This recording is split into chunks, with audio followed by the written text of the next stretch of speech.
Seriously, thank you so much to everyone who supports me on Patreon. Your generous backing is truly awesome. It is how I manage to keep making this content and much more a reality. Every little bit helps keep me going, and it means I can keep providing you with content full time. A special thank you goes out to Lorena Giselle Garcia, Jamar Meeks, Martin Cabrera Pavez, Elena Sosadeco, Diego Navarro Lunares, Kay Fernandez, Rodolfo Fernandez, Lucius Lau, Taylor Hunter, Jackson Frazier, Allison Stalker, Munya Chison Week. Thank you all so much for your support.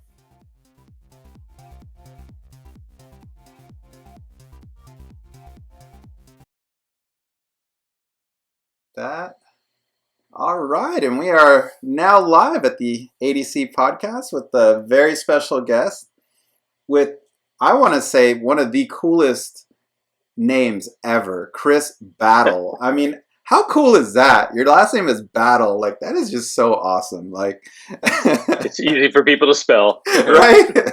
Very memorable. I mean, it's just like, you're not going to forget that person, you know? and it's up there at the top of the alphabet, so it's right up there near the top of the screen for that 1.5 seconds we all get in the end credits of a TV show.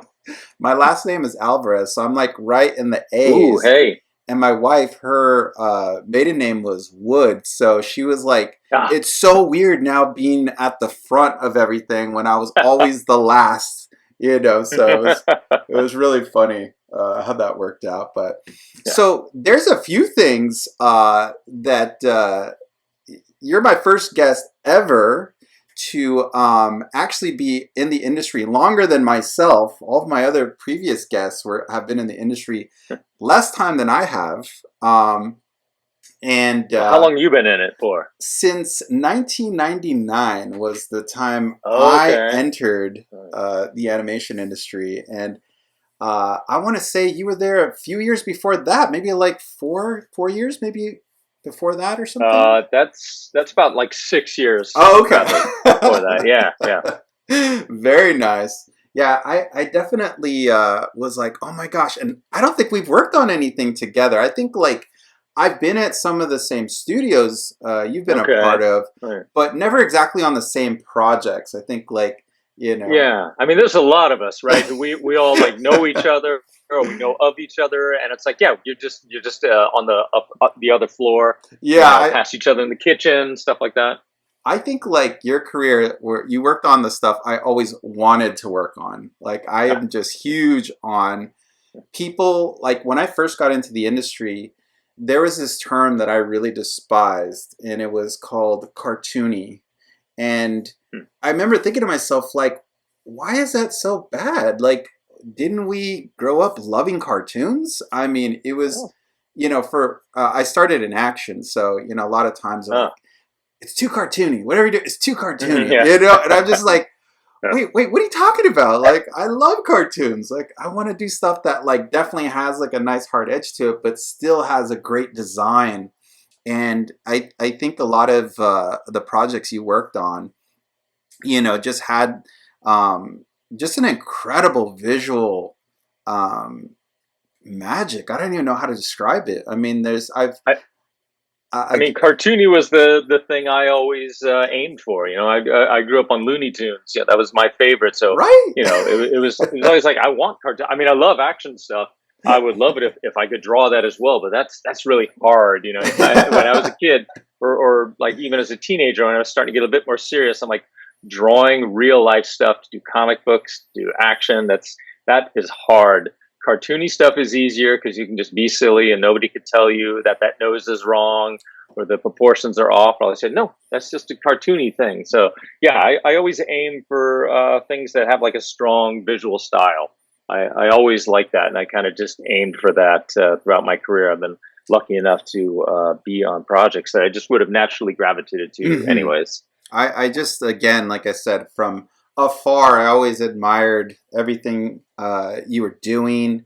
And again, like I said, I think this podcast is just an excuse for me to meet the people that like I completely look up to and just have, like I said, baby, I never, like I said, was on a similar project, but again, I was always on Instagram and any kind of social media, like Blogspot, like all that stuff when it was coming out. Yeah. And I think I found your site and or your blog or your Tumblr, and I just was like hooked. I would just like click on everything, blow it up. Like, how did he do that? I mean, it was just such an amazing feeling. Like when you find something that truly inspires you. I've always been sort of the type of person where I did storyboards. I mean, storyboarding was my job, my career. But I always hung out with the character designers. I was always kind of lingering in that department.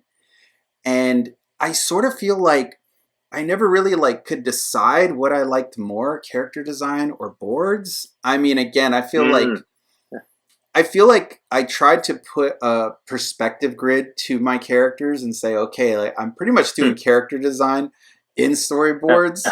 But I could never shake it. I loved being hired on something and being given the opportunity to do character and boards. I mean, that was just such, I mean, I would have done it for free, at that point, whereas I tried boarding once or twice. I'm like, oh my God, this is so much work. Nope. I will just happily be in design. I get to just have my fun and then put it aside and move on to the next thing.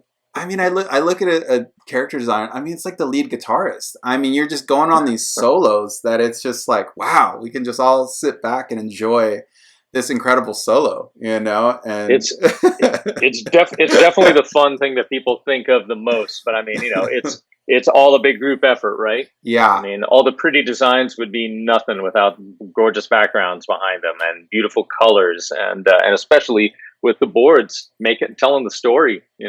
There's nothing like without that doing a sequence and then seeing your frames out of a sequence into the character designer's hands, and then seeing how much further the character designer can take that, even if it's like a rough sketch or something that's not even that cleaned up, and then completely take that into a whole new like stratosphere of like, I wouldn't even think of that. Yeah. Like that is like, and it's the same way in the other direction. If you have the show where you can do the designs ahead of the boards, then you just hand it over and you see what the board artists are doing with it. You're like, that is crazy. So if I can, I was hoping maybe I could go a little far back into your past. I'm thinking, was drawing something that was always with you? Did you have artistic parents?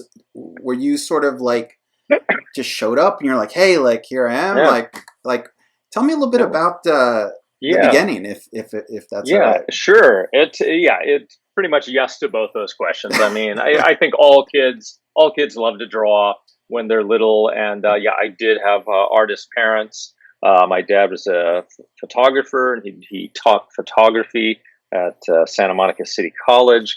And my mom didn't get to really explore her artistic skills until later in life when she took some classes because her brother, my uncle, he was always this really great artist since childhood, and he always got all this attention for it. And they grew up in Chicago, so not much chance to go into show business there, so he went into advertising with that. But she always had an inkling that she wanted to try that, so she tried it out, with the like community college courses as an adult, and she was quite good at it. So with two parents there, especially one who wished she had received early encouragement, they just knew that you just encourage kids, and they could really have some real skills, maybe even some kind of thing to show for it. Especially living in LA, there's so much art and entertainment and the intersection of the two. So when they would ask people, what do we do with this kid who likes to draw? And artist friends or art teachers friends would just say, just keep giving them paper and crayons and pencil and paint. Whoa! So they could see early on there was a spark there. There was something in you that was dare I say, like It's unstoppable? Like it was just like, you know, you turn the faucet on and you're just drawing like you just can't stop. It's just one of those things that kids do. You know, kids like to play sports, or they like to sing or dance or, you know, draw. You hand them a ball, you hand them that soccer ball, and let them. If they love doing it, you just keep doing it. And if they show a little talent, yeah, you just keep going with it. So that's what I kept doing. That was my thing, you know. Wow. And yeah, they really supported it, you know. Did they do it professionally, or was it something more like a hobby to your parents, art? Well, my dad, you know, he had done like commercial photography, you know, when he was younger. You know, things for like ad campaigns or things like that. And then when he wanted to have something a bit more stable, once he got married and was having a family, he taught vocational photography, where he would teach people, okay, this is how you do professional photographs. So you could take pictures for a watch ad or a fashion ad or portraiture, things like that. And so, of course, he was, you know, part of the art faculty there at Santa Monica City College. So he knew a lot of the other art instructors there. And yeah, you know, my mother just loved art and film and things like that. And so she just wanted to encourage what she saw was, you know, some kind of natural inclination towards the arts. Very you know? nice. Again, going back to my wife, for some reason, she was not allowed to watch a lot of stuff growing up. Like her parents forbid her from watching things like The Simpsons and, you know, all this stuff. And I thought it was interesting because I'm like, you know, my parents never forbid me from watching anything. Like if I wanted to watch The Simpsons, they're like, go for it. You know, like we'll sit with you and check it out, you know, like, and I kind of thought to myself, like, with parents who, you know, love the arts, like I sort of feel like they gave us that permission to explore and to look at lots of different types of things out there. And I feel like from what you're describing too, your parents allowed you to like look at film, look at, you know, photography, advertising. Now it's funny that you say advertising, because when I look at your work, I think to myself, man, there's great composition there. There's great, you know, use of color and placement. And I wonder if some of that, you know, what your dad was doing was, you know, laying the foundation for what you would do later in your career. And so you're good at drawing. Are you getting noticed in school? Are teachers saying, hey, like this kid's got, you know, I hate using the word talent, because I feel sometimes that takes away from the enormous amount of hard work that you would put into your craft. But are they sort of noticing like, oh my gosh, like there's something here? I mean, you know, that I think, you know, when you're young, they encourage any and all form of expression or engagement if a kid is really into something, you know. And of course, like when you're in kindergarten through like, you know, first or second grade, you know, there's a lot of drawing components, right? In class. So you're always doing a lot of that. And so, you know, all your friends would say, oh, you're the best drawer in class or something. And, you know, you just get a lot of chances to do that. And, you know, there was a lot of, like, my mom was a big fan of movies. So she loved to like take us, we'd go out to the movies. That was a big thing. And when I was 6 years old, the first Star Wars movie came out. Oh, generational thing that blew everybody's mind. And you know, when they said, and when they showed me a book and said, look, this is called The Art of Star Wars. It's artists. They drew those. See, these guys drew them, and then these guys built models, and people drew the costumes, and then people built the costumes. And, you know, I was like, what? You know, we go to and we go to Disneyland, and they would, you know, they bought me a little flip book of Donald Duck, like swinging at a baseball and missing.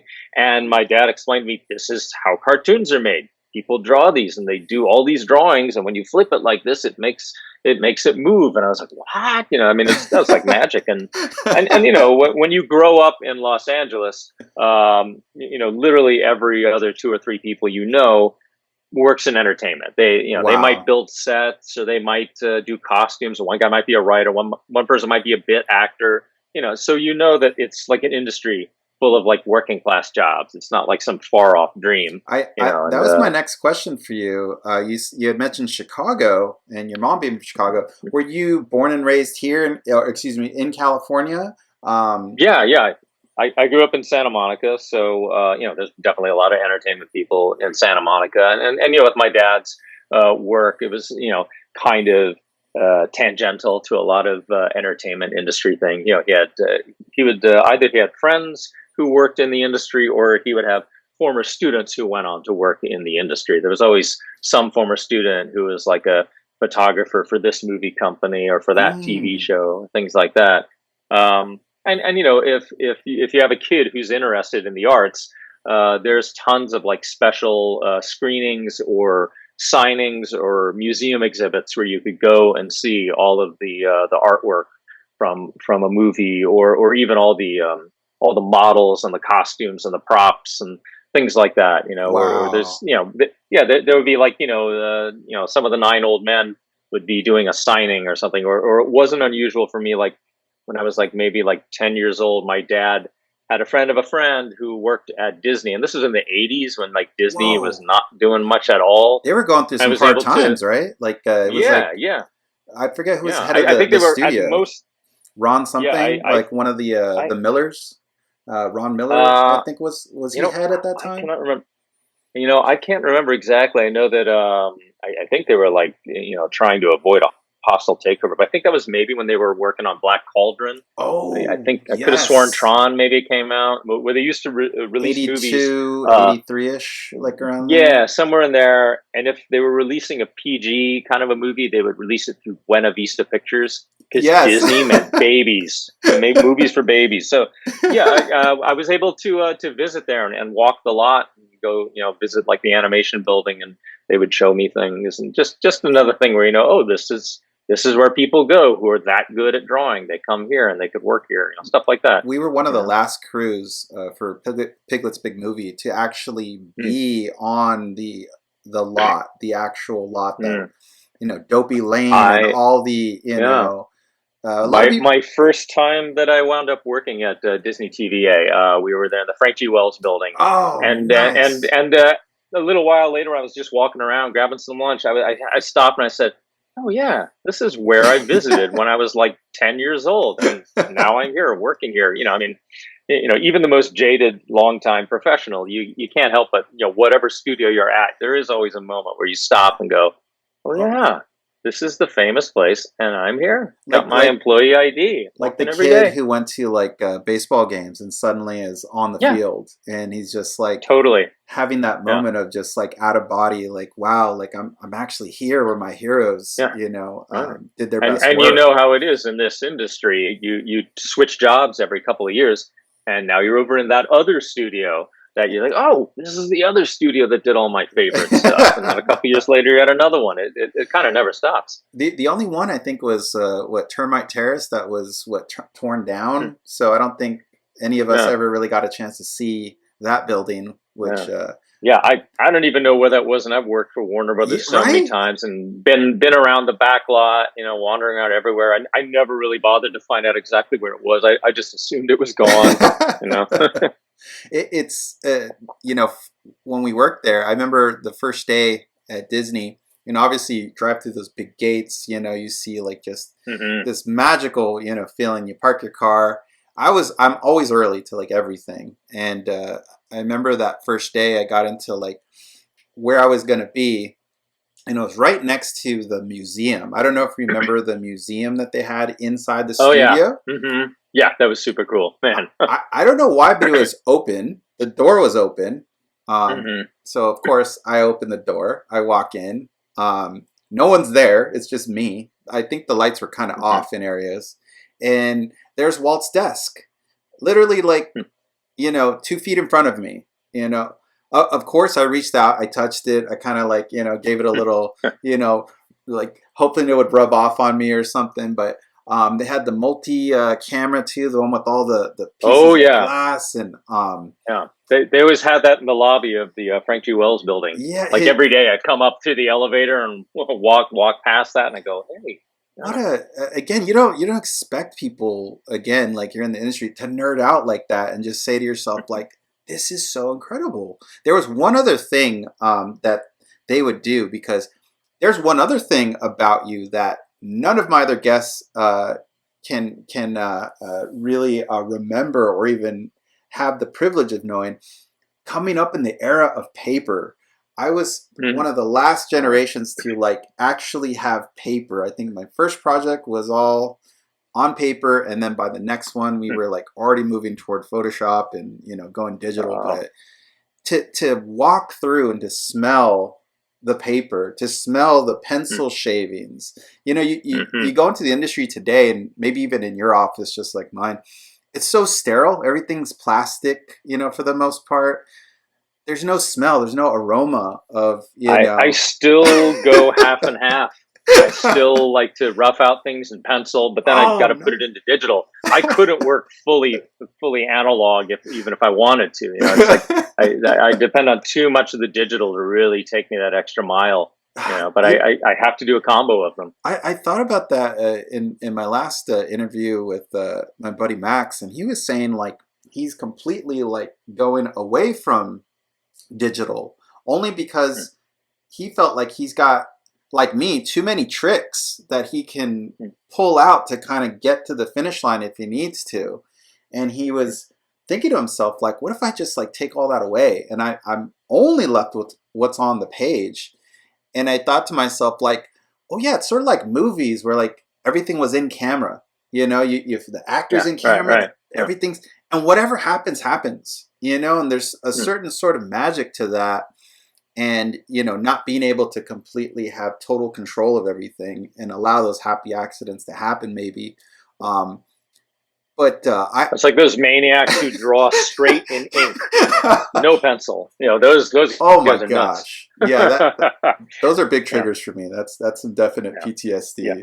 You know, I just did tons of erasing, throwing down lots of Post-it notes over the parts that are wrong, just to fix that hand or fix that ear. Right? You know, a lot of Xeroxes. You know, playing with the X and Y axis. You know, that was, man, once I finally had Photoshop, I was like, thank God, no more Xeroxing and cutting and pasting.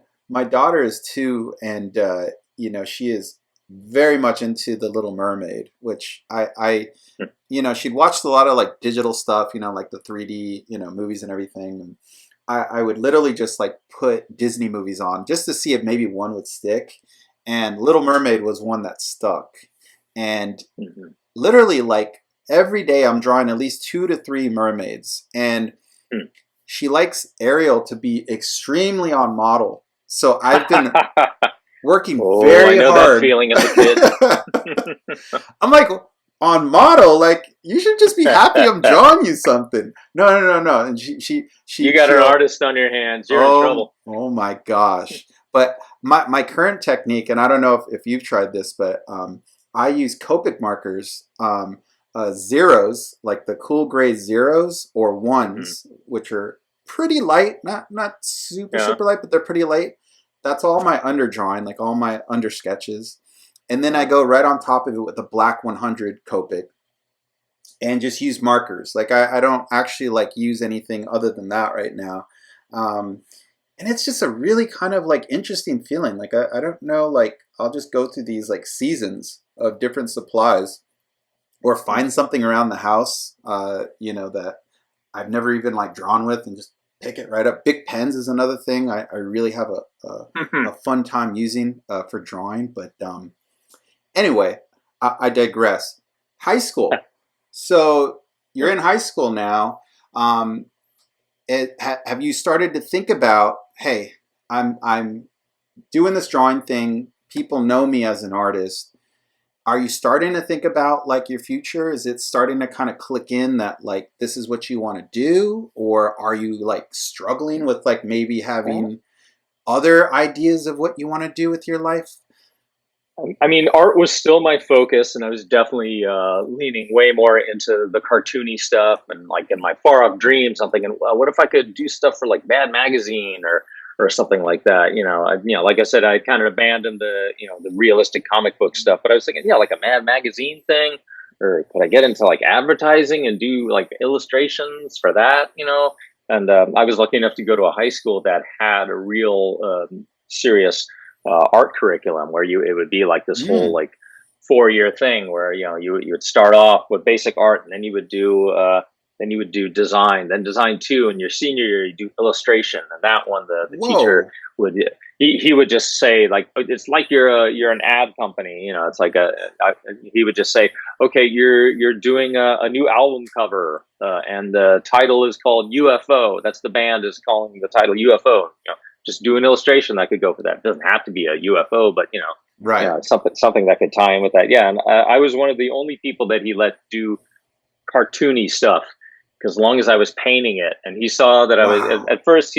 I think when I was like in my sophomore year, one of the early classes, he looked up and said, "Well, you know, this is supposed to be drawing in this class, not cartooning." And then I had a personal project where I was painting one of my cartoon things. And I just brought it in and said, "Hey, do you have any kind of critique or ideas or what I should do to kind of improve this, take it to the next level?" And he said, No, it looks like you know what you're doing there. Just keep doing that. And he saw that I was not just doodling on my papers or on the back of school books. Like, no, this guy's looking to be a cartoon artist. So he let me do cartoon illustration for the rest of my time there. So, but it was something that I was trying to figure, where am I going to go? Because I'm like, well, I'm not going to do comic books. As much as I would love that, it's not going to happen. And animation, I was thinking, like, I don't know if I want to do like a million drawings just to make a ball bounce across the room. And some people love that magic, but I was not into that. Yeah. And I'm thinking, like, is it more realistic to like and maybe think about advertising or graphic design, both of which I love graphic design. That's a cool thing. But we had like a thing called the Senior Art Show, where we had a working art gallery on the campus, and each one of us seniors would get like a section of a wall to put up all of our stuff, put up all my stuff, and of all the different awards or scholarships I could have won, I got 0 because some of the artists thought cartooning is not art. That's not real art. You know, you'll grow out of that cartoon stuff. And except for my teacher, he was always supportive of that, but I think he got overruled by others. So that was I was a bit crestfallen there, but I was I wound up just taking some community college courses in graphic design and like ad marker techniques for advertising illustrations, like for roughs. Wow, I'm glad that didn't crush you. By the way, like, I mean, most people talk about being crushed by certain instances in their life.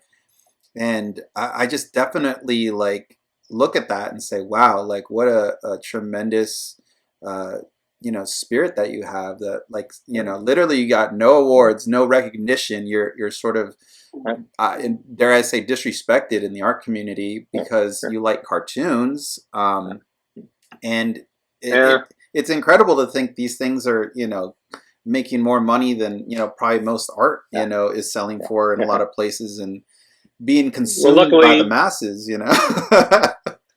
Well, like I said, I did have that parental support where they were like, these guys don't know what they're doing, and they even knew that, the teacher, that other teacher who was not my teacher, who said, "Oh, cartoons, who grew out of that?" And they were just like, "Oh boy, don't listen to this lady." And all my friends were like, "No, we like your stuff the best." So I was like, okay. Those are the serious artists. They're not cool enough to know what's going on with cartoons or animation or comic books or whatever. That's like, I don't need that fine art stuff. My people are the people who like the cartoon stuff, which everybody watches. And that was just on the cusp of things going big. I think the other dream I had was, if I could have been doing comic strips. But I'm like, I don't have the next Garfield. I think at the time that was like Calvin and Hobbes was hitting big. I'm like, I can't invent the next Calvin and Hobbes. I don't know. Watterson, you're talking about a giant right there. Right. And luckily, I think all those other alternatives I didn't pursue because so many of them, everything changed in a few years when things went digital, or all Photoshop, or even comic strips. That was not the big moneymaker like it used to be. Not even a steady earner like it used to be for some not the superstars, but just the regular cartoonists. Wow. So luckily, I kind of stumbled into animation. So so the senior show happens, and that kind of like leaves you a little bit empty-handed. You're now in community college, and at this point in community college, are you working a regular job? Are you like struggling, like still living at home type of deal? Like what's life like in that era? I was definitely living at home, kind of aimless. A lot of my friends are going off to college, and I was never like that big of an academic student. I did not have plans for that. And I figured, I guess I just got to get a job. I just need to have spending money and stuff. So it turns out there was a new store opening at one of the local malls in West LA. It was the Hanna-Barbera store, just like the Disney stores. But it was Hanna-Barbera. Yeah, it had amazing art direction. Yes, I did. Yes, because I'm like, I was like the greatest person for a job interview there because I knew all about animation. Because you grow up in the 70s and 80s. You of course you're watching all the new stuff and watching anime and everything, but you're also watching all the old stuff as well. So it's this great bridge generation where it's like, of course I knew all the Hanna-Barbera characters, and so I wound up working there for several years, and it was run directly by Hanna-Barbera Studios in Hollywood. And I heard that. I thought that was like a rumor, or that wasn't true. It was what. Yeah, so they started out before the stores opened up. They took us all up to the studios and they said, "Yep, we're going to give you all a tour because so every single person knows how animation is done." And I'm like, I know how it's done. And we would have events there where Bill and Joe would come down, and other artists like Jerry Eisenberg would come down and do signings of the limited edition cells, which were really big at the time. And just a lot of the regular staff would come there because they were proud of being Hanna-Barbera artists, and they wanted to see the local shop because you walk in through this archway of this, it was like half Flintstone rocks and half Jetson spaceship and all that stuff, and it was like a standing rule that our manager gave us. Said, well, if somebody gives you that employee ID card for their discount, next time they come in, you give them the best service in the world because that's the reason we have jobs here. So we would get to know a lot of the employees, and I got to know the head of design there, Scott Geralds. He, my manager was saying, and one time when I'm bringing Scott up, my manager says, "Oh, this guy draws too." And he was, "Oh, really? I'd love to see some of your art." And I always had a little folder, like if it was slow, I would be doodling on notepads and stuff. And he's like, "Oh yeah, show him some of your stuff." And I'm like, No. This is rough things. He said, "Show him." And he said, "Come on, show me your stuff." So I showed him. He said, "Oh, these are pretty good, not bad, And he said, if you ever have any more like finished stuff that you'd ever want to show me, just get in touch with me. Maybe you could come by the studio. I could show you a little bit more around." And I eventually did do that because when Great American Broadcasting sold all their holdings, including Hanna-Barbera, to Turner Broadcasting, they closed the retail stores. There was only like 3 of them. One of them was attached to a big like Star Tours simulator ride kind of a thing. There was a Hanna-Barbera simulator ride out in Universal Studios, Florida, but the other 2 ones at the malls here, they weren't doing that much business, so they just closed them. So it's like, boom, out of my fun job. But I had a contact at Hanna-Barbera, and I kept doing illustrations. I was painting my own animation cells, and then going to the copy center and getting laser color Xeroxes, pasting them on artboard, and I would send them by snail mail to Scott and say, "Hey, anytime you need new people, I'm ready to jump on board." I did that for about a year, and then one day he calls me up and he says, "Hey, a bunch of us have just left Hanna-Barbera, and we're working for the new MGM animation. We're doing a new Pink Panther cartoon, and I need young artists who are just young and excited to work." Here it is. I'm not sure. Yeah, and I was also a bargain too because I had 0 experience. But he got you cheap. Is that what you're saying? yeah. But that's. I think the price was right because I did not know what I was doing whatsoever. But that was my in, and it was quite a basic education. So I didn't know shit. Yeah, because I'm thinking did you go to Cal Arts? Did you go to one of the majors? I did not. Just like I said, just maybe a few semesters of graphic design and ad marker techniques at Santa Monica City College. And wow, that was it. I get that question a lot, especially on LinkedIn. How did you get in? What do you do? And I think it's so incredible that in this day and age, you can actually reach out to people where back in the day, just like you, you couldn't do that. You couldn't just like knock on Hanna-Barbera's door and say, "Let me in. I want to talk to the head of design." Yeah. You had to if you had some names that you could see from the TV. I used to do that sort of thing where you could write letters to like animation companies, and maybe some secretary would send you some like Xerox model packs or an 8x10 of the main character or something. But that was a thrill as a kid. But I think it was possible. I think for the people listening, again, who've reached out to me on LinkedIn, like, look at this story. I mean, here's a person who wants to do this, wants to, has it in his heart, and is absolutely willing to do anything he can to put himself in that position or put himself in the area of where those people are. And I think to myself, like, again, you lost your fun job, the one thing that you were, possibly holding on to, saying like, hey, this is like at least somewhere close to cartoony. Right. Yeah. That's gone. And again, a lot of people probably would have quit. Probably would have said, you know what, like, it's just not in the cards for me. I keep hitting roadblock after roadblock, but not you. This is just like, okay, it's Tuesday. Tomorrow's Wednesday, and I'm going to go ahead and do another painting, put it in the mail, probably with, all the money you've saved up, which you could be spending on, a new CD or tape or something.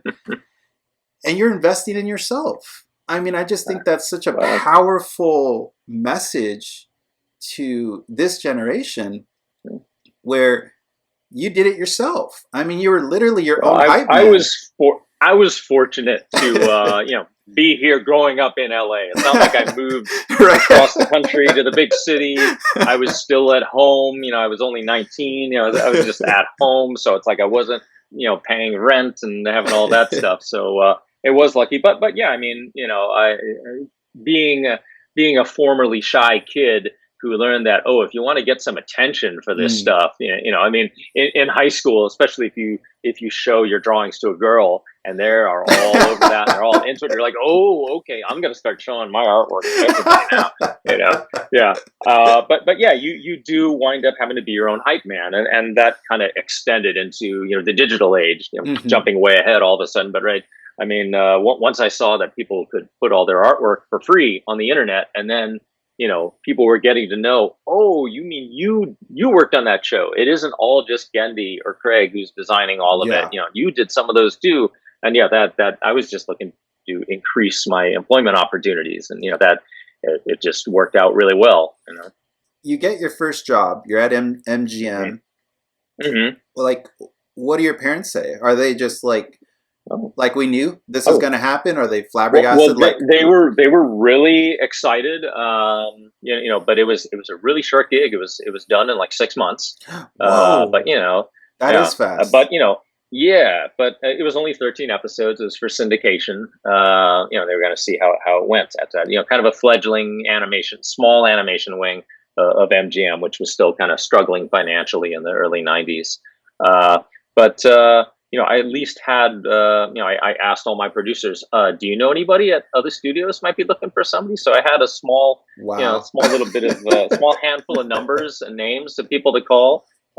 When I did get my next job at Klasky Csupo Animation, I think they were still doing like Rugrats at the time, but they were the original studio for The Simpsons before Film Roman took over. And I also love that first season, by the way. That first season of The Simpsons is just, if you haven't seen it, I mean, it's just these twister mouths and I mean, just amazingly cool stuff. I mean, almost distractingly cool. So that was like a cool studio, because I knew I am not good enough to like get a job for Disney yet, but I'm like, but I had seen all the work that they did. They did like the animated paintings for the Beastie Boys Shadrach video and things like that. Just amazing visual style. And I was like, I'm latching on that, because that was one of those numbers that I had. And when I did get a job there, my dad said he was a little concerned before that. He thought, man, it's just going to be a quick thing. And then he's not going to be able to get another chance to do it again. But he was really happy that I picked up work again so quickly. And he's like, maybe he's going to do this. Maybe he'll be able to keep going on this, Wow. Yeah. I'm sure too, like you're also, putting a lot of pressure on yourself, saying like, I got to make this work. I got to, I got to, like you said, be my own hype man. I love how you were already asking, even as your job is ending, you're already talking about, do you know anybody else who might need help? Do you know anybody? You're already. Like, what else was I going to do? I had no network that way. I mean, that was like the first bit of networking that I had to do. Right. Luckily, they're like, these are like industry pros. They're like, let's help out the kid. Call my buddy over here. This is another question I get too. What was it like putting together a portfolio and dropping it off at studios? Was that something like that process in and of itself? What was that like when you were like putting together, like, and again, this is all pre-digital times we're talking about. What was that like? How did you choose your pieces and what was the portfolio process like? Yeah, I mean, you just had to get nice Xerox copies of some of your best models, I guess, that were featured in the show. And if you had like, I still had those promo pieces that I did, the color laser copies of those animation cells to kind of put towards the back. And, I spent money to get a very nice portfolio, with the handles and all that, and the little window for your address and phone number and stuff like that. Do you remember where you bought it? Do you remember where you bought that? Those hardbound portfolios? I can't remember if I got that at Blix Art Materials or something, man. But I think I still have it because it's so good. I just use it to hold like, art prints that I got from my friends and leather things like on that. The outside. Yeah. I mean, again, we talk about the smells, that beautiful leather smell. Right. The zipper, like. Yeah, for sure. And it'd be kind of big, and you'd have to, take it all the way down into Hollywood or into Burbank or wherever else, and drop it off there. Hopefully, you're going to meet with somebody in person because you got a name, and then they flip through it, maybe tell you something. But other times you just drop it off, and they'd say, "Okay, well, we'll let you know," and you'd wait for another month or something like that to see if you'd hear back. I remember that feeling too, like actually having to pick up your stuff when they're like, okay, thanks, we didn't go for you. And literally having to like drive all the way to pick it up and then drive all the way back. And people don't realize that car ride home where you're just like, what did I do wrong? Like, maybe I should have done this. Maybe I shouldn't use that piece. There's all this like second guessing. At least I was doing that for, a few of those times. I did have one experience by the time I did actually wind up working a few years later at Hanna-Barbera. I had already been there at Hanna-Barbera working, and I think I got like a form letter or something that said, thank you for your portfolio submission. We don't have anything, for you, or your skills don't match our current needs. And I'm like, I've already been working here for 6 months. That was like from a long time ago or something. That's what I kind of knew. I'm like, take it with a grain of salt, I guess. But that's the best possible ending to that story. Again, it's sort of like, auditioning for parts as an actor.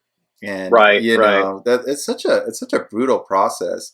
Is that something you can shed some light on too? So you drop your portfolio off. Let's say they like you. Do you get an interview after that? Do you get a test? Like, what's the process like in that era when somebody liked your work? Yeah, it's really weird. It's so long ago. It's hard to remember. I mean, I'm sure they must have given me a test, like that second job ever in the industry at Klasky Chupo. They said, well, we have a background design position. Can you do background design? I said, I'll give it a try. So I think they gave me some background examples, and they gave me a storyboard panel, and they said, we just need you to draw this setting that's in the storyboard in the style of these things. So that I did that. That was like a test. That was a little more formal. But then after I had worked there for 3 years, and I was able to move into characters, I was even a character supervisor on a show. Then one of my fellow character designers, he had come from Cal Arts, and he worked with Genndy Tartakovsky, Rick McCracken, and all those guys. And he left to go do storyboards on Dexter's Lab when that went to series. And then one of my other fellow background designers there, he left to get a job on Dexter's Laboratory. And then we all just wanted to at least come over there and visit, because we had seen the shorts. And we said, those shows are so cool. That's rad. They're making a full series out of it. So we just wanted to visit and see what they're doing and stuff. And there was one of the former producers from Klasky who left and went over to Hanna-Barbera. She happened to contact me and said, "Oh yeah, you want to come by?" And because I think there was another older producer of mine who was over there. And when I was meeting with one of those producers about one thing, they said, I said, "Oh, I love all the new stuff you're doing here. I love things like Dexter's Laboratory." So, "Oh, you've met Gendy, right?" I'm like, "Oh, no, I haven't." So, "Oh yeah. You should definitely get over there and meet him." And when I went when we went to visit our friends, they were just hanging out, because nobody was a superstar yet. Everybody was just 25-year-old. One of them had his own series. And then when they said, when somebody said, "Oh yeah, you guys are looking for a new character designer, right?" And they said, "Yeah, well, he's the character supervisor over there. He's got experience." And they just said, and Gendy just said, like, "Yeah, why don't you, just draw some poses of Dexter and some random characters and do some robots or spaceships, whatever, like tech stuff. Just do a bunch of that, and come back in a week or two or something like that, and real cash." And I just did that, brought it back. He flipped through it. I think maybe Craig McCracken or Paul Rudish looked through it too, and they said, "These are good." I'm like, yeah. You want to start next week? And it was that was wow. it. Yeah. I mean, again, these are titans in the industry. If anyone listening doesn't know, these guys kind of were the next era. I mean, ushered in the next era of what cartoons would eventually become. I believe it's a big. It's like an example of right time, right place. That's been for a lot of my career. It's been that.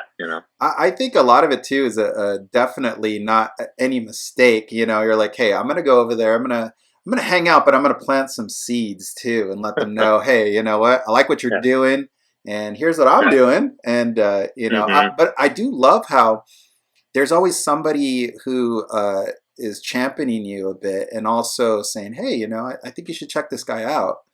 Because in a lot of ways, like even with a good restaurant, I would rather have somebody recommend it to me, because it's that person's absolute like passion for what they're recommending that makes me interested and say, well, I want to see if I can see what they're seeing in whatever it is, and I'm happy that you left such a great impression on every job or every show you were on, which almost again kind of catapulted you into the next season of your career.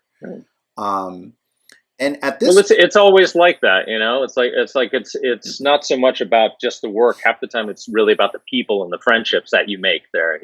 Wow. Yeah, and because it is all about working with other artists. It's such a great experience. So you grow up, you're like the one artist in your class that everybody knows, and maybe in like junior high, high school, maybe there's 2 or 3 other kids who also do art at that level that you're doing. But then when you're there working with a whole crew of people from like all over the country or even the world, in a lot of places, who also have that same passion, same reference, nerd out about the same stuff. It's pretty cool. And so, when you do have other people who are at your level or even better, who are, complimenting you and recognizing you and then recommending you for things, even somebody who's got a couple more years on you and has that experience, when they can see that you want to move up and do this kind of work and not just get pigeonholed in one particular area, and they're really championing you. That's awesome. And I think I try to do that for a lot of other people as well. Just because I kind of snuck in the back door of the industry, I want to hold that gate wide open and I'll help other people sneak in too. I think what's interesting too, because I heard this a lot in high school. Hey, like if you don't have a college degree, you're not going to be in the industry you want. College degree was a big thing. And I always kind of thought in the back of my mind, like, I don't have a degree. Does that mean I'm less of an artist? Does that mean I'm less of a professional work? I mean, I guess there was always a little bit of that imposter syndrome in the back of my mind, because I'm not of that pedigree. I'm not of that Cal Arts or that Ringling or San Jose State, and I always thought to myself, like, what do they think of us? People who just loved, what they were doing and absolutely pushed themselves to the limits to be at a level where, you could be a professional. Did that ever creep into your mind? Like, hey, like I should maybe get a degree, or do you feel like it just was not, something that you really needed to focus on? Or it seemed kind of a little far off to me, or I wasn't necessarily, because when I thought right out of high school, I thought Cal Arts, that's where you go to learn to be an animator. You are going to animate. I had no idea that it broke down. When my first boss told me, when I said, I don't know how to animate. So, that doesn't matter for TV. All the animation's done overseas. And when he broke it down, he's like, there's people who draw the characters, but then there's other people who draw the props, and there's people who draw the backgrounds, paint the background. And he really just broke it down. I'm like, oh my God, I had no idea there were all these little specialty jobs. Me, the animation fan who knew all about animation, selling animation cells and all that, Yeah, I was shocked at how little I knew about the working animation industry like that. So it was a shot in the heart to me, being at a studio for the first time and not seeing an animator. I was shocked. I was like, they're like, no, this is pre-production. And I'm like, what does that mean? Like, well, there's, basically character design, the writing, voice acting, like all these like early bits before it gets to the full production of the animation. And I thought to myself, like, oh my gosh, where's that building? And they're like, well, it's in Korea, or it's in the Philippines, or basically like, not in the United States. And that was kind of a shock to me. I honestly thought like everything was still done in one place. There was a few times in my career that I worked at a studio, and I was lucky enough to see everyone. Every single department was there, including voice acting and animation, all within one place.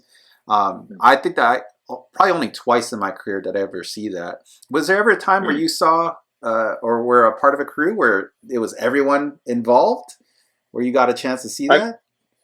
Well, there was the Powerpuff Girls movie, and that was after we had done like 3 seasons of the TV show. We had just moved into the then new Cartoon Network studios in Burbank, and when they were in full tilt production on the movie, they just brought in a ton of animation desks into the conference rooms, and they had people packed elbow to elbow in there actually doing animation. So that was one moment. It was kind of cool. And like going back to the Powerpuff Girls, still on paper at this point, like everything was still done the traditional way at this point. Yeah. I think at least for the movie, I'm trying to remember if that was probably digital ink and paint. I think at the time. Right before I started working on that, we were also working on the first season of Samurai Jack.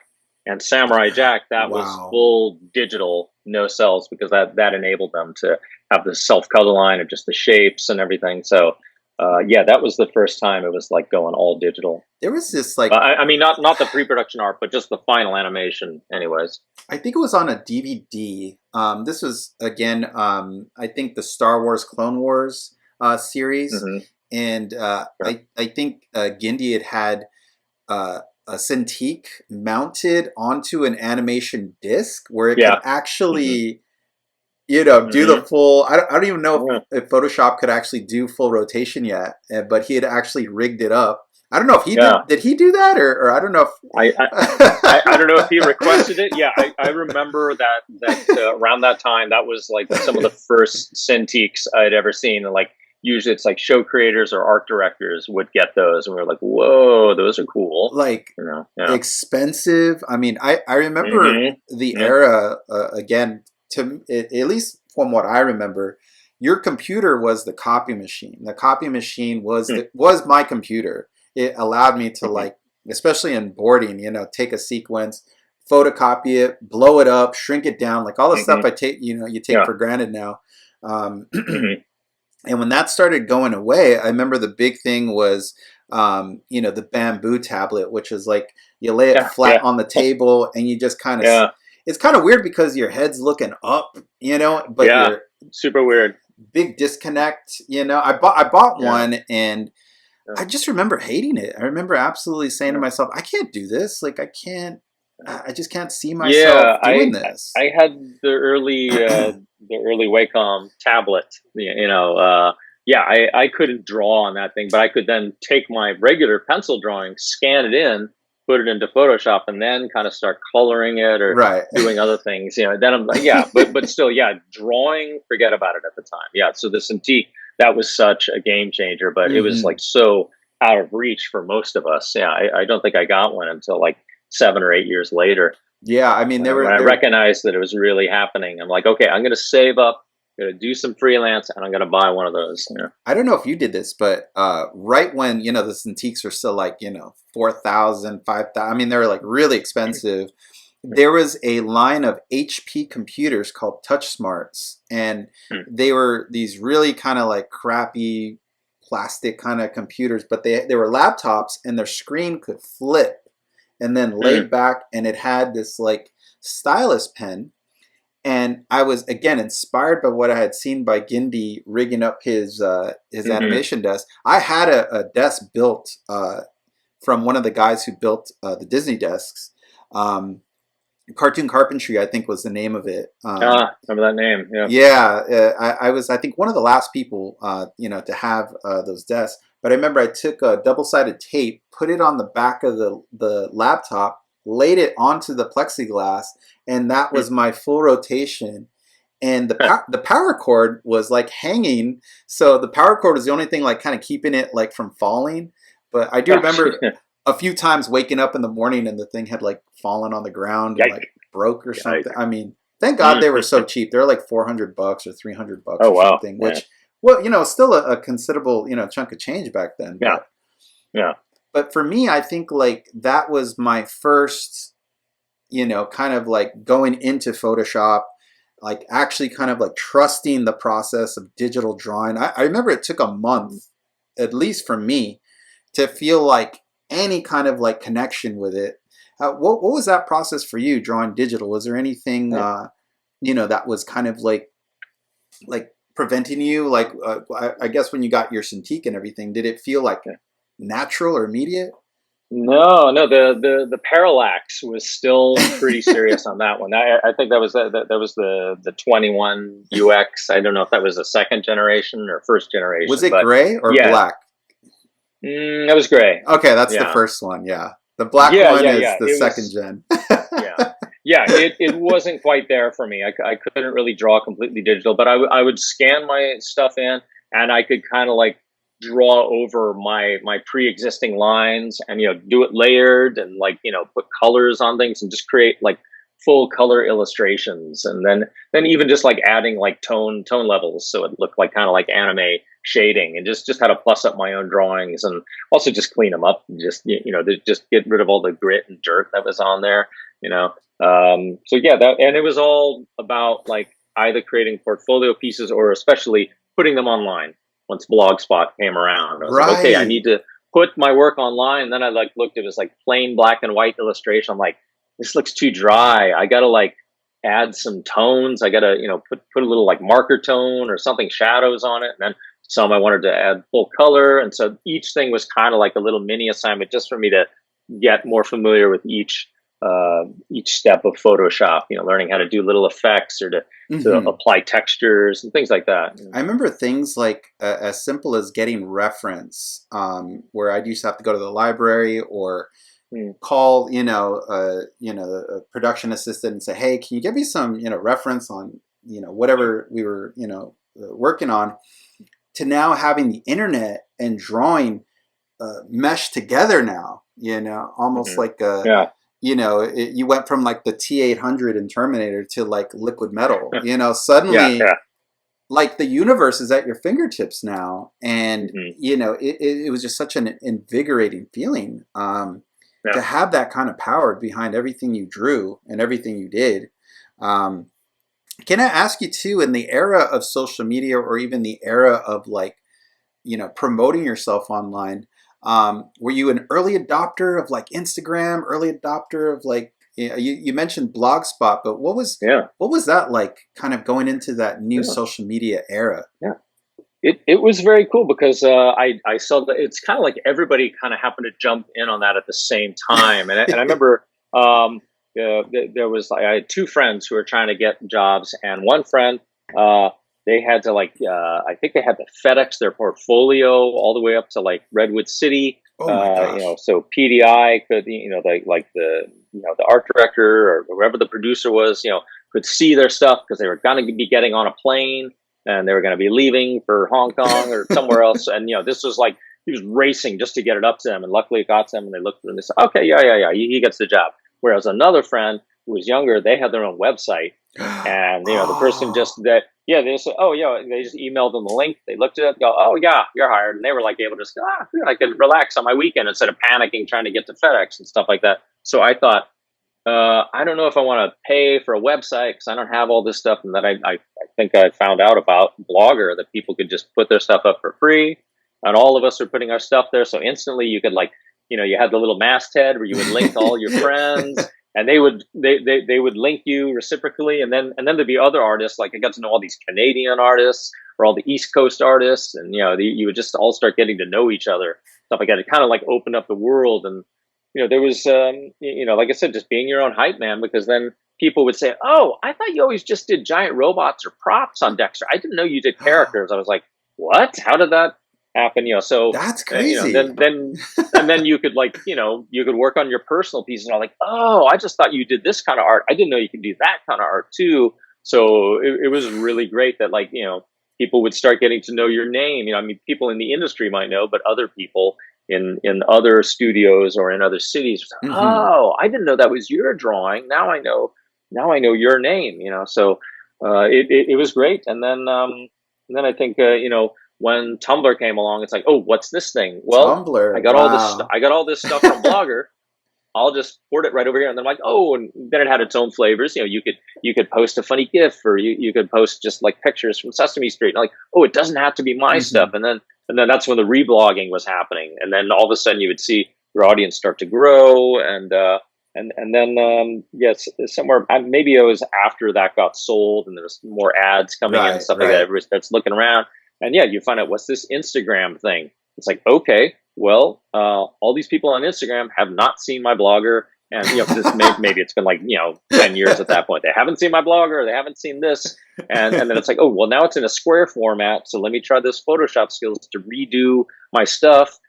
And now I'm fixing problems with the drawings that I wasn't happy with and stuff. And, you know, each platform has its own flavor. You know, once you start kind of getting into that, you know, and then it just starts spreading, you know. Right. You know, and then what happened accidentally, because I would always jump on all these different platforms, is that my search engine optimization just like organically grew. All of a sudden you just Google Chris Battle and it's all me. And I'm like, oh, that's nice. You cornered the market on Chris Battle? Is that what you're telling me? Well, there's only a few Chris Battles of note, but yeah, I started crowding the other guys out.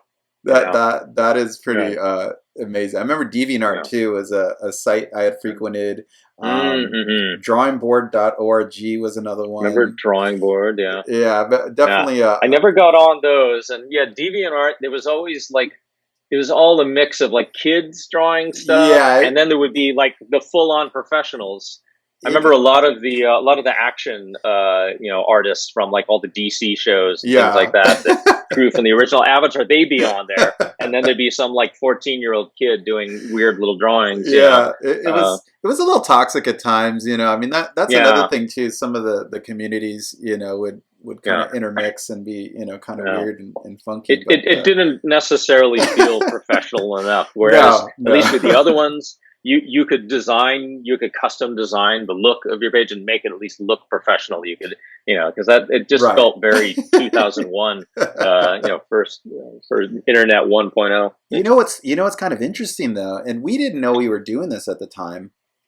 All of those sites, you know, we're posting up to, or you know, sort of the first ones to like, you know, get our work out there, you know, start, you know, sharing it with our friends and everything, ended up sort of becoming what AI would later start to scrape, you know, like this huge, you know, and I kind of thought to myself, you know, like, had we known that now, I don't know if it would have changed anything because, you know, again, it was such a powerful tool, but I thought it was just an interesting kind of like mirror where, you know, obviously, you know, AI needing actual artist to feed off of and to learn and to train itself, that a lot of that stuff we are all putting up there, became, there was a site my friend had turned me on to called Have I Been Trained, which I'm not even sure if it's up anymore, but it allowed you to see the work that was actually being used in, being sent to these AI companies. And I was able to find, strangely enough, only my gaming stuff was heavily being used. Not really a lot of my animation stuff, which was kind of bizarre because I had a very small time in gaming. But what's your take on it now? Like, do you are you one of those people who are like, I don't even want to look at AI. I don't want to I pretend it's not there. Is it something where you're like, hey, it's here now? Like, it's in every software that I think you and me use. I mean, I use Storyboard Pro and also Photoshop, and both of those have AI in it now. What's your take on it? Like, I'm always curious to know. I'm not into it. I'm more into like those early promise things where they say, oh, this can help in medical fields, where it could like scan a million, scan a picture of somebody's little mole on their back, and it can scan through a million different things, and it could get early diagnosis for cancer or things like that. I'm like, that sounds wonderful. Things like that, it's like art is about humanity and about emotion and feeling. It's a real personal thing. It's like, no, we don't need to hand it over to any of that. And for the most part, it seems like it really is like a shortcut for large corporations just to lay off their workforce. Because then they really increase their profits once they get rid of the workers. So not into that. I turn off every AI function. I actually just on Zoom here, it started having hey, try our new AI feature. I actually Googled how do I turn that. I went, logged in, and turned. I toggled off all the AI things, and now that's not bugging me anymore. But what can you do after we've been doing this, for good over a decade now, putting our work online, because I've had so much benefit from putting my work online. It accomplished what I wanted to do. It got my name out there. I keep getting more work because of that. It's fine. And really, I don't do a ton of my own personal work. So really, all it's scraping is just work that I did for animation studios. It's like, well, the AI could just like scrape old Powerpuff Girls episodes or screen grabs from Teen Titans Go episodes, and it's like in some of those early sites where you could check your name, I didn't find my name, but I saw there's Gendy Tartakovsky's name, there's Craig McCracken's name. It's like, well, yeah, because I'm all of us were just trained to draw like them. We're drawing their characters and in their style. So you would just go to the originators of this style, and they're the ones getting scraped. Yeah, it's a very interesting, just a very interesting time. And like I said, it definitely, as the industry, at least for me personally, 2023 was a pretty big year for me in terms of like, it's sort of being the last major projects I worked on, like union projects for me. I've since worked on a lot of just freelance, little things, here and there. I remember the last job I got offered was on Archer, and I remember being so offended by the offer they gave me. It was $17 an hour, and I thought to myself, like, how dare they? Like, I've got 20 plus years in the industry. Here's my actual rate. You don't want to pay me my actual rate, and they're like, this is all we can do. But if you want a job, you're on. And I turned it down, and weirdly enough, that was the last job I got offered. Yeah, 2023 was my last regular job as well. Yeah, I came off of like 3 years at Nickelodeon, and there's only been little tiny bits of freelance. The 2020 for me was ginormous. 2019 and 2020 was I had to turn stuff down. There was so much stuff coming my way. And around that time too, I had joined LinkedIn, which I had thought was the ugliest website like I had ever seen in my life. And I remember everyone's like, get on it. You need to get on LinkedIn. And I'm like, it's just so boring. Like, it's like boring business people. Like, why do I want to be on here? This is just a waste of my time.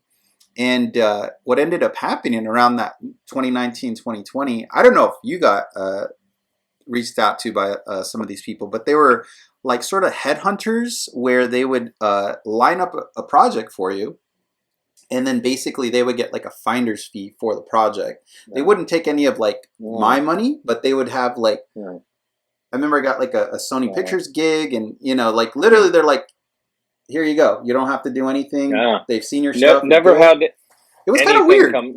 Never really had anything come up out of there. I had been on LinkedIn for a while, just basically as it's like a place you put your resume. Yeah, right. I'm like, I want people to be able to find me no matter what site they're on. I'm going to be on this one, that one, this one, that one.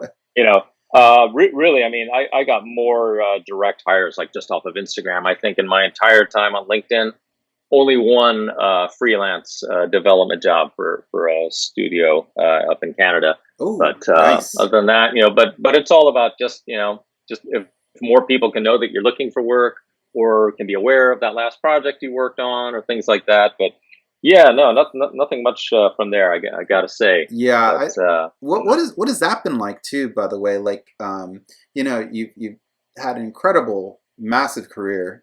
Career that I think a lot of people would just dream of, and then suddenly, like 2023 hits, and it's just sort of like a new thing is happening. You're like, okay, there's studios, nothing happening. Yeah, like, what the thing is. Yeah. Like what was that like for you? Like, I mean, obviously, like you got a family. I mean, it's got to be extremely stressful. Like, how are you sort of getting through it, or how are you able to still kind of like put one foot over the other each day? Like what? Well, luckily, my wife works as well, and our finances were good. Like you were talking about all the work that we had in 2020. I mean, we couldn't go anywhere or do anything, and you could only buy a little bit of food at the grocery store or whatever. So you're just like, well, I'll just work, and then it's like, oh, there's some freelance. I'll work on that too, and I'll only sleep 4 hours a night, and I'll nap during the day.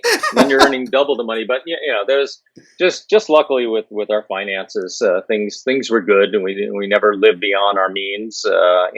Been just lucky enough. Thank God for unemployment, and then a couple jobs here and there. Just surviving. And there's always some possibilities of some new things. Last year I did at least like a few months of development, and had some other things like from some other industries. There's a little bit from toys, a little bit of video games, and it's unfortunately all of our pivot points. Right, all those industries are having their own problems as well. So that's a difficult part. And then you realize that there's probably all the markets are oversaturated with animation artists. Who are maybe the first ones who are out of work, and then they were able to pivot into books or toys or whatever. Before all that all got closed up. So. Yeah, it's just difficult. That's for sure. But just got to keep trying while trying to consider how much work I'm going to have to do to pivot into any of these industries that maybe are not hiring. Or right. So it's like, yeah. Can I ask you this? Do you ever see yourself as and again, this is like from a lot of the new people on LinkedIn, especially those just graduating right now into this current climate, they're like, well, if I don't create a job for myself, I'm probably not going to get a job. So a lot of them are going the route of crowdfunding, starting their own, productions or creating their own properties. Kind of going back to that era you talked about, like, having the next, comic strip or, something of that nature. Yeah. Is that something you ever see yourself doing? Like just kind of doing? No, I can't see myself doing. I mean, that's great, especially if you're young and you don't have a family and things like that. You can do anything, right? You can create your own thing. Also, if you want to become a business person and you want to do everything, right? But, it's like I would liken it to if you make the best croissants ever, you train specifically, you went to France, you learned how to make croissants from the best people, and everybody loves croissants. You can see everybody at the coffee shops having croissants. You are the best croissant maker. And then they say, well, we're closing up all the bakeries. People say, you should open up your own restaurant. No, I do croissants. Yeah, but you should open up your own restaurant. So now you have to get a couple $1 million and take out bank loans, open up your restaurant. You're also going to design the restaurant, you decorate it. You're also going to be serving steaks. and you're going to have a full bar and you're going to do, you know, because like, no, I do characters. I don't animate. I don't do backgrounds. I'm not a comic book artist, you know, like storyboard artists, you know, you can kind of go into comics. Yeah. Right. But it's like, no, I don't do backgrounds with a damn, you know, I don't paint. There's so many things, you know, it's like, you know, same thing. If you just did floors, you know, wood floors in a house, you should just have your own business building houses. I'm like, no, I don't do electrical. I don't do windows. You know, I don't do construction. I'm not an engineer. So it's kind of like, yeah, it's like, do I want to then go, you know, spend several years in art school that I never did go to art school and put myself in debt now that I'm maybe like 10 years away from retirement? It's like, no, that doesn't make any sense either.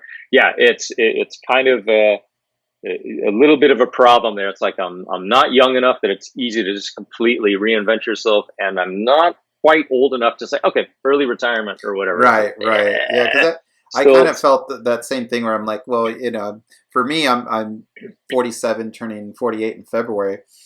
And, you know, I thought to myself, like, oh my gosh, you know, it's a whole new pivot. You know, I got to start thinking of other things and trying other things. But, yeah, it's hard to suddenly like see yourself in a completely new light, you know, and it's amazing to have gone through, like, seeing, like, maybe I can even say the golden years or the golden days of when, yeah, you got into studio and did great work, and then boom, you went to the next thing and to the next thing. You know, I think my heart sort of goes out to like this newer generation who like might not experience that.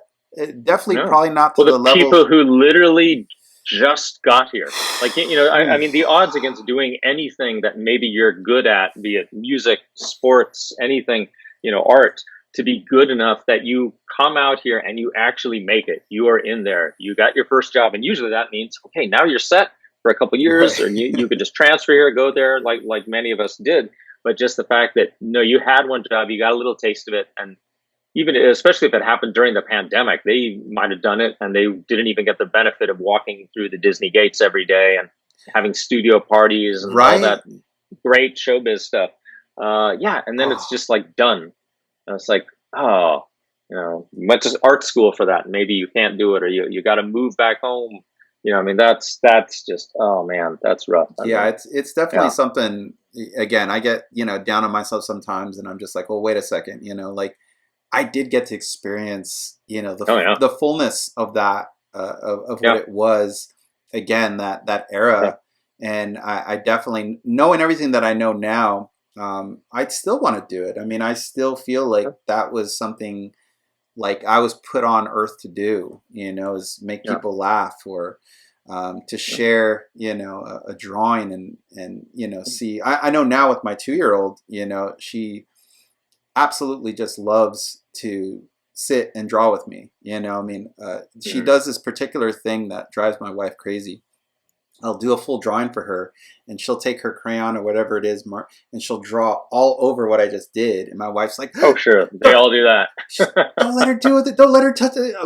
I'm like, no. I want her to do that because I want her to feel her contribution is just as important as my contribution is. I don't want her to feel lesser than I am. I want her to feel equal with me in the process of creation. And my dad, you know, he passed in 2018, but you know, drawing was a thing me and him did together, you know, and I remembered it was always an invitation. He'd always leave parts of characters or parts of a drawing blank and invite me, why don't you try? And I just remember thinking, like, I can't do that. I can't do what you do, you know, and I'd be so pessimistic and so negative. But he always believed that I could. And I said, well, if he thinks I can, maybe I can do this, you know? Those are the first people to believe in you, right? Your parents, you know? That's all you need is just a little encouragement like that, you know? Yeah, definitely. But I think, again, you know, your story, you know, is just so inspiring. I think, again, even for people like ourselves who are going through this season currently, And, for those people out there who are, have it even rougher than, you and me, it's an incredible thing to see the human spirit and to see every roadblock that you've ever faced, you just keep going. Even today's roadblocks, I see that same 19-year-old just walking right through stuff and saying, I'm just going to keep doing what I love to do. And the right time and I think that's another great thing about your story. Being there at the right time. You're just always at that right moment when things are just about to, you know what I mean? Yeah. So I've been fortunate. Yeah, I think being fortunate is a big part of my whole thing. Being fortunate enough to be born here in Los Angeles, being born to artist parents, and fortunate enough to be right there at the right time when somebody with no art education could get in, when they were literally handing pencils and tests to people, and just being there at the right moment to get in on a sea change of a studio when Hanna-Barbera became Cartoon Network, and just getting all that training from those people. So that building, that Cartoon Network building, by the way, I mean, it was just so fun to walk. The back stairs or the walls were completely graffitied up with some of the most beautiful, funny artwork. A lot of people don't realize, like, you work in a studio, the best drawings are not always on your thing. It's the stuff around the desk where people are making jokes or having all these really fun drawings of the characters, and probably stuff regular people don't need to see, but yes, not family friendly, and those are the best for sure. The fun, the camaraderie. And the friendships, the friendships you make are lifelong friends for sure. Amazing. Where can people find you? I know right now you are open for your next opportunity, your next big adventure. Where can they find you? Yeah, I'm on all social media platforms as I'm Chris Battle Art.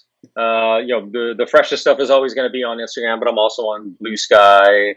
I'm on Threads. I'm on LinkedIn. I'm everywhere. You just Google my name, you'll find me. But yeah, the Instagram is always the freshest stuff. I will be including your links as well. Again, thank you so much for doing this. Like I said, I've been such a fan of yours. Your story has been just so inspiring to hear. And just so uplifting.